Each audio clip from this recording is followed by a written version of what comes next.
جماعت اسلامی سندھ کے امیر محمد حسین مہنتی کا کہنا ہے کہ 10 رمضان یوم باب الاسلام اور اسلامی حکومت کے قیام کا دن ہے۔ انہوں نے یوم باب الاسلام حکومتی سطح پر بھرپور طریقے سے منانے کا مطالبہ کر دیا۔ ان کا کہنا تھا کہ جماعت اسلامی کے تحت کراچی تا کشمیر سندھ بھر میں یوم باب الاسلام بھرپور جوش و جذبے کے ساتھ منایا جائے گا، جبکہ یوم باب الاسلام پر سیمینار، جلسہ، مذاکرے اور اجتماعات منعقد کیے جائیں گے، جبکہ برصغیر کی تاریخ میں 10 رمضان کی بڑی اہمیت ہے۔ پاکستان کی بنیادیں بھی 10 رمضان المبارک کو ہی پڑی تھیں، جب محمد بن قاسم کی آمد پر سندھ کو باب الاسلام کا درجہ ملا، جبکہ اس موقع پر نامور علماء کرام، ادیب، دانشور، راجہ داہر کے مظالم اور محمد بن قاسم کے انسان دوستی کے کردار پر اظہار خیال بھی کیا جائے گا۔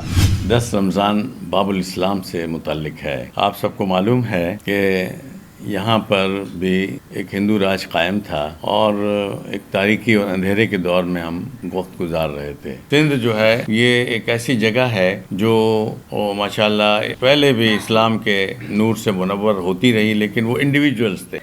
آج پوری دنیا میں مسلمان محکوم ہو گئے ہیں، فلسطین ہو، کشمیر ہو یا دیگر آپ افغانستان ہو، علاقے دیکھ رہے ہیں کہ کس طرح سے مسلمانوں پہ ظلم ہو رہا ہے۔ اور ایسے وقت میں آج یوم باب الاسلام منانے کی بڑی ضرورت ہے، اور محمد بن قاسم کو اور صلاح الدین ایوبی کو اور طارق بن زیاد کو ہم یاد کرتے ہیں کہ یہ وہ دن تھا جس سے سندھ کی تقدیر بدلی اور پورے برصغیر کی تقدیر بدلی تھی۔